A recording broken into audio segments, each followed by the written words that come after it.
कहानी को ध्यान से सुने और कमेंट करके बताएं कि आपको ये कहानी कैसी लगी। महान माताओं की कहानियाँ सुनने के लिए हमारे चैनल को सब्सक्राइब कर दें। त्रिपुर निर्माता दानवराज मय ने अप्सरा हेमा से परिणय किया। अप्सरा कब तक दानवपुरी में रहेगी? देवताओं के आवाहन पर स्वर्ग चली गई। नवजात पुत्री को वह मय के समीप छोड़ती गई। मय ने पुत्री का नाम मंदोदरी रखा। पत्नी के वियोग से व्याकुल मय का सारा स्नेह पुत्री में केंद्रित हो गया। वे स्त्री वियोग से कातर इधर उधर घूमते रहते थे। स्वर्णपुरी में उन्हें विश्राम नहीं मिलता था। अपनी कन्या को वे सदा अपने साथ ही रखते थे। मैं अपनी कन्या को लिए पृथ्वी पर घोर अरण्य में घूम रहे थे।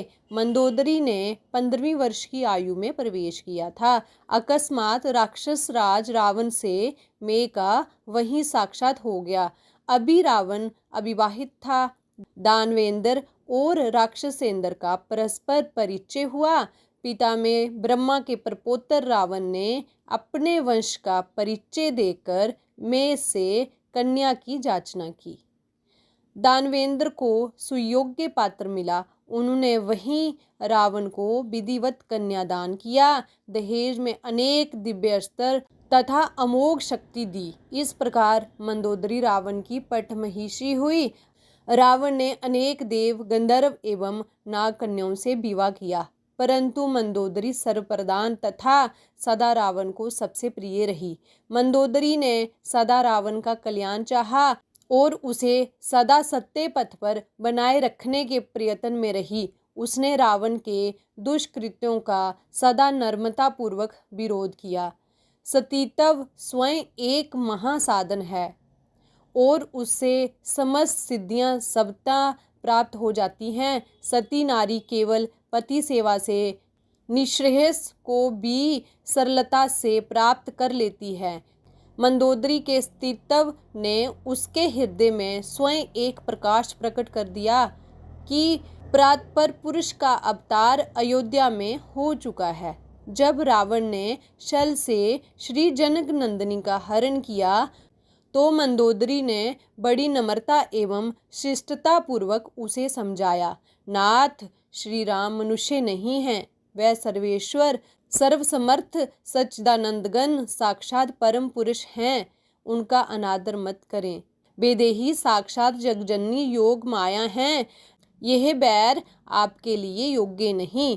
श्री जनक नंदिनी को श्री राम के समीप पहुंचा दें। लंका का राज्य मेघनाद को दे दें। हम दोनों वन में कहीं उन कौशल कुमारों का ध्यान करें। वे करुणा में अवश्य आप पर कृपा करेंगे। एक दो नहीं, अनेक बार चरण पकड़कर मंदोदरी ने पति को समझाया। जब भी लंकेश्वर अंतापुर में मिलता, यह साध्वी उससे आग्रहपूर्वक प्रार्थना करती। पूरी रात्रि अनुनय एवं उपदेश में व्यतीत हो जाती। जिस अहंकारी ने सीता देहु राम कहाँ कहने पर विभीषण को लात मारकर लंका से निकाल दिया था, जिसने वृद्ध मामा मलेवंत को बड़ी सभा में डांटने में कोई संकोच नहीं किया, वही रावण कभी भी मंदोदरी का तिरस्कार ना कर सका। हंसकर टाल जाता या उठकर चला जाता था। वह जानता था कि पत्नी सच्चे हृदय से उसका कल्याण चाहती है। जो होना था हो गया। सर्वात्मा के संकल्प में बाधा देना संभव नहीं। वे राघवेंद्र पृथ्वी का भार दूर करने पधारे थे। उन्हें तो रावण वध करना ही था। रण क्षेत्र में दशानन के शव पर रोती बिलखती मय पुत्री को उन्होंने कृपा की दृष्टि से देखा। शुद्ध हृदय पर भगवत कृपा हुई। माया का अवतरण क्षीण हो गया। कहाँ का शोक और कैसा मोह। विभीषण लंकेश्वर हुए, मंदोदरी फिर भी लंका की महारानी बनी रही। राक्षस समाज में पुनर्विवाह की प्रथा थी। विभीषण उसे पत्नी के रूप में रखना चाहते थे। उसके तटस्थ हृदय में ना अपेक्षा थी और ना उपेक्षा। प्रिय मित्रों, कहानी को लाइक करें, शेयर करें। अगर आप हमारे चैनल पर नए हैं तो प्लीज़ हमारे चैनल को सब्सक्राइब भी कर दें।